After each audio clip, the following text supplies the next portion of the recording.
Role. Well friends, आप सभी जानते हैं कि एक दुखद घटना घटी थी 24 फरवरी को, और इन्फॉर्मेशन मिली थी एक डेड बॉडी के बारे में कि जो गंगा लेक का रास्ता है वहाँ अंदर जो बैम्बू के जंगल्स हैं उसमें एक डेड बॉडी लटकी हुई है। तो जैसे इन्फॉर्मेशन मिली, हमारा जो पुलिस स्टेशन का स्टाफ था, ओसी समेत एसडीपीओ और एसपी कैपिटल इमीडिएटली मौके पर पहुंच गए। वहां पहुंचकर उन्होंने मौके का मुआयना किया, प्लेस ऑफ अकरेंस जो सीन ऑफ क्राइम था उसको सिक्योर किया। एफएसएल की जितनी कार्रवाई होती है वो सारी की गई, वहां पर फोटोग्राफी की गई, सारी चीज़ों का मुआयना करके एफएसएल द्वारा जांच करवा के जो भी फॉरेंसिक एविडेंसेस वहाँ से पिक करने थे वो पिक किए गए और डेड बॉडी को इमीडिएटली हॉस्पिटल पहुँचा दिया गया। हॉस्पिटल पहुंचकर वहाँ पर डेड बॉडी को पोस्टमार्टम के लिए फर्दर सजेस्ट किया गया। और ख़ासकर इस केस में चूँकि ये सारा मैटर सेंसिटिव लग रहा था और डिसीज्ड की पहचान जो हुई थी वो एक under secretary cum assistant controller of examination APPSC Arunachal Pradesh Tuming Gangkak के रूप में हुई थी। तो इसलिए एक बोर्ड बिठाया गया कि पोस्टमार्टम एक डॉक्टर से ना करवाकर बोर्ड ऑफ डॉक्टर्स से करवाया जाए। तो पोस्टमार्टम करवाने की कार्रवाई इसमें की गई। इसमें 174 की हम लोगों ने शुरू में कार्रवाई CRPC के तहत अमल में लानी शुरू की, लेकिन बाद में ये सस्पिशन आया, ये एलिगेशन आया कि शायद ये एक दूसरा मामला हो सकता है, संदिग्ध मामला हो सकता है। तो डिसीज्ड की वाइफ के बयान पर 302 का मर्डर का केस इसमें हमने दर्ज कर लिया। FIR नंबर इसमें 10/23 under section 302 police station Chimpu में केस दर्ज हो गया और एक SIT का गठन कर दिया गया। चूँकि ये चीज़ इम्पॉर्टेंट थी, बहुत सेंसिटिव भी थी, तो इसको ध्यान में रखते हुए सीनियर अफसरान ने एक SIT का गठन किया जिसमें 8 मेंबर्स थे, 4 इसमें इंस्पेक्टर्स, 2 सब इंस्पेक्टर्स और बाकी टीम थी। इस SIT ने काम करना शुरू किया। शुरुआत में सबसे पहले जो है इसमें पोस्टमार्टम कराया गया बोर्ड ऑफ डॉक्टर से। उसके बाद जितने भी एविडेंस थे प्लेस ऑफ अकरेंस पे, सीन ऑफ क्राइम पे, वो सीज किए गए।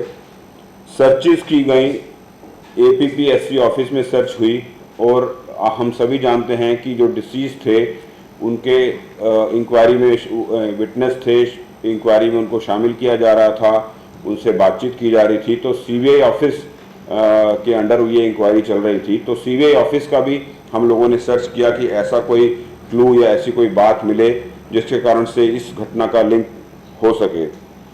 फिजिकल एविडेंसेस चेक किए गए, बायोलॉजिकल एविडेंसेस कलेक्ट किए गए और इलेक्ट्रॉनिक एविडेंस की डिटेल में मैं नहीं ज़्यादा बताऊंगा, बट इलेक्ट्रॉनिक एविडेंसेस जो बेस्ट पॉसिबल हैं हमारे पास या जितना हमारे पास एनालिसिस हो सकता है वो हमने इसमें किया। ये सब करने के बाद लोगों से बयान लिए, लोगों से पूछताछ की, जितने भी कंसर्न लोग थे उन सब से बात की और पूछताछ भी की गई। अब तक क्योंकि ये बहुत सीरियस घटना थी और हमारी पूरी संवेदना भी डिसीज की फैमिली के साथ है और हम इसको कोई भी ऐसा चांस या ऐसी भी कोई पहलू छोड़ना नहीं चाहते थे जिससे कि कोई किसी चीज़ की कमी रह जाए, खासकर इन्वेस्टिगेशन में। तो सबसे पहले इसका पोस्टमार्टम जो बोर्ड ऑफ डॉक्टर्स ने किया, तो पोस्टमार्टम रिपोर्ट जो उन्होंने दी उसमें उन्होंने लिखा है कि death is due to asphyxia resulting from hanging. हम सभी जानते हैं कि इसमें डिसीज्ड ने 2 कट मार्क मारे थे ब्लेड से। ब्लेड हमें वहाँ मौके पर भी मिला और उसके घर पे जो ब्लेड्स भी हमें बरामद किए गए हैं उसकी लिंकेजेस अभी चल रही हैं। तो जो ब्लेड के मार्क्स थे लेफ्ट रिस्ट पे और राइट लेग नीचे पर, वो they were not enough to cause the death of the deceased. So doctors and board of doctors appoint that the death was due to asphyxia, जिसका दम घुटने से जिसे कहते हैं, उस कारण से इनकी मृत्यु हुई।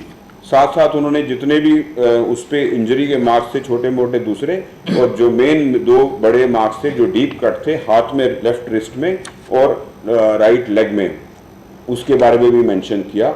और एक चीज़ लिखी कि इट्स एंटी मॉर्टम हैंगिंग है, कि मतलब आदमी जब हैंग किया गया तो जिंदा था। तो ये बात भी उन्होंने सजेस्ट की है, पोस्टमार्टम ये क्लियरली आया है। और लास्ट में उन्होंने एक लिखा है कि suicidal in nature, suicidal in nature लिखा है, the cause of death was due to asphyxia resulting from hanging by a ligature and suicidal in nature. ये पोस्टमार्टम की रिपोर्ट है। शर्ट जो है इज अ लिगेचर, शर्ट को उन्होंने use किया। उसके बाद जो है हम लोगों ने उनका सीडीआर फ़ोन का जो है सभी जानते हैं, फ़ोन का रिकॉर्ड चेक किया। फ़ोन के रिकॉर्ड में जो खास बताने वाली बात है, बहुत ज़्यादा एक्टिविटी उस दिन की नहीं है। उनको 2 कॉल और 1 एसएमएस की एक्टिविटी हमें मिली। एक कॉल तो उनको सीबीआई ऑफिस के इंस्पेक्टर द्वारा की गई थी, और जो मुद्दे वाली बात है कि तकरीबन 3 बजे के करीब इंस्पेक्टर क्रॉन्ग, जो हमारे अरुणाचल प्रदेश पुलिस के इंस्पेक्टर हैं जो सीबीआई में अटैच चल रहे हैं, उन्होंने उनको कॉल किया। तो डिसीज्ड ने को बोला कि आप आइए और आकर हम सीबीआई के दफ्तर में आकर आपको से कुछ डॉक्यूमेंट्स वेरीफाई कराने हैं। तो ये बात उनको कही गई। तो उन्होंने कहा कि नहीं, अभी मेरे पास समय नहीं है, मैं अभी नहीं आ सकता या बिजी हूँ। तो उन्होंने कहा बस थोड़ा सा समय लगेगा, आप आ जाइए और आकर आपसे कुछ डॉक्यूमेंट्स वेरीफाई करने हैं और जल्दी हम फारिग कर देंगे। ये बात हमने उनके इलेक्ट्रॉनिक रिकॉर्ड से वेरीफाई की। फिर हम सभी जानते हैं कि हमारे शहर में ईटानगर में स्मार्ट सिटी प्रोजेक्ट लग चुका है और सभी बहुत सारे सीसीटीवी कैमराज हैं। तो हमने सैकड़ों सीसीटीवी कैमराज को खंगाला और उनके घर से चलकर और प्लेस ऑफ अकरेंस तक एक ट्रेल बनाई। बहुत सारे सीसीटीवी कैमराज में कुछ में फुटेज हमें मिला, कुछ में नहीं मिला, कुछ में कम मिला, लेकिन एक जो ट्रेल बनी वो उससे पता चला कि उन्होंने 16:07 मतलब 4:07 पर अपनी गाड़ी स्कॉर्पियो AR01L 1461 से घर से चलते हैं वो, और कांग्रेस भवन के पास वो तकरीबन 8 मिनट रुकते हैं। 6:25 से लेकर 16:25 से लेकर 16:33 तक, 4:25 से 4:33 तक वो 8 मिनट उस कांग्रेस भवन के पास रुकते हैं। और उसके बाद जो सीबीआई दफ्तर की तरफ जाना है वहाँ नहीं जाते और वो आगे निकल जाते हैं और गंगा लेक की तरफ चले जाते हैं। ये हमें सीसीटीवी कैमरा की ट्रेल में मिल रहा है। और जो लास्ट हमारी उनकी जो लोकेशन सीसीटीवी फुटेज आ रही है वो KG Tayam residence near Ganga lake 16:51 4:51 पर वो आ रही है, जो जहाँ पे उनकी गाड़ी दिख रही है, लास्ट लोकेशन उनकी। उसके बाद गाड़ी उनकी खड़ी हो जाती है, जो करीबन 300 मीटर के करीब प्लेस ऑफ अकरेंस है वो जगह है। तो पूरी ट्रेल जब वो घर से चले, जब वो सीबीआई दफ्तर की तरफ जाना था, फिर बीच में कांग्रेस भवन के पास 8 मिनट के लिए रुके 4:25 से 4:33 तक। उसके बाद आगे जाकर 4:51 पर वो प्लेस ऑफ अकरेंस के पास पहुंच जाते हैं। इस दौरान उनकी गाड़ी के अंदर ना ही कोई घुसता है ना ही कोई बाहर निकलता है। ये अभी तक सीसीटीवी के फुटेजेस में हमारे को मिला है।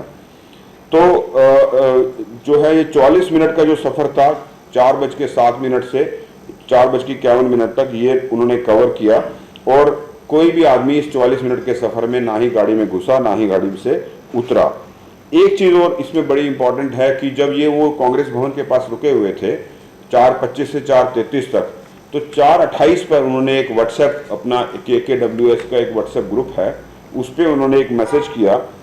व्हाट्सएप ग्रुप पे लिखते हैं कि esteem members, I have never been involved in APPSC leakage, I am innocent but I am being targeted as I was the assistant controller of exam. ये मैं वर्बटम पढ़ा है जो उन्होंने अपने ग्रुप पे लिखा है कि मेरे को टारगेट किया जा रहा है। ये जो मैसेज का टाइमिंग है आप देखिए 4:28 पे, जब 4:25 से 4:33 के बीच में वो रुके हुए हैं, उन्होंने वहाँ पे खड़े हुए किया।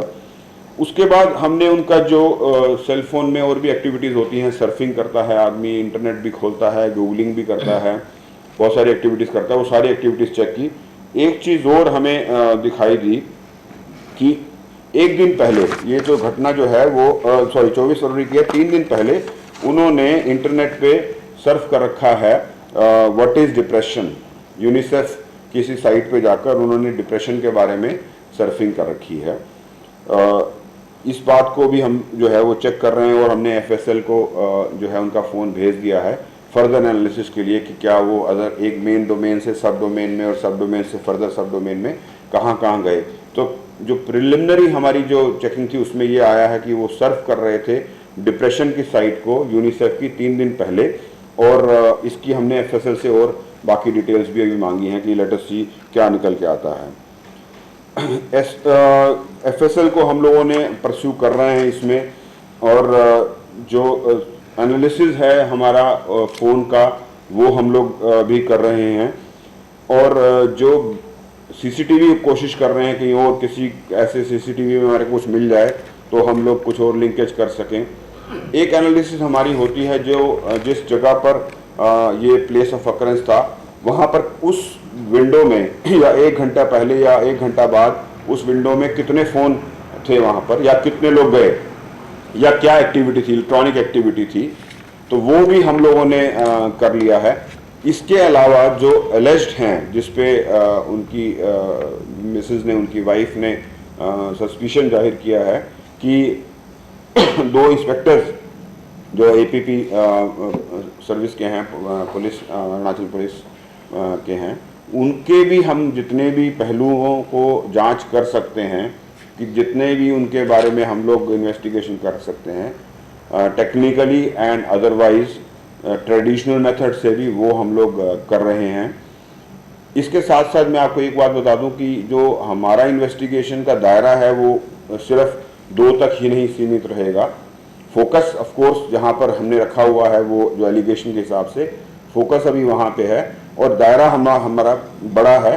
हम हर चीज़, हर पहलू का हम लोग इसमें इन्वेस्टिगेशन कर रहे हैं। बाकी जो अभी रिजल्ट्स आने हैं, आने के बाद हम लोग कोशिश करेंगे कि जो इन्वेस्टिगेशन है हमारी जल्दी से जल्दी लॉजिकल कंक्लूजन पर पहुंच जाए। और हम भी चाहते हैं कि जो ये घटना घटी है बहुत दुखदाई है, बहुत परेशान करने वाली है, और इसका एक हम लोग सही से इन्वेस्टिगेशन करके करेक्ट और ट्रुथफुल कंक्लूजन निकाल सकें।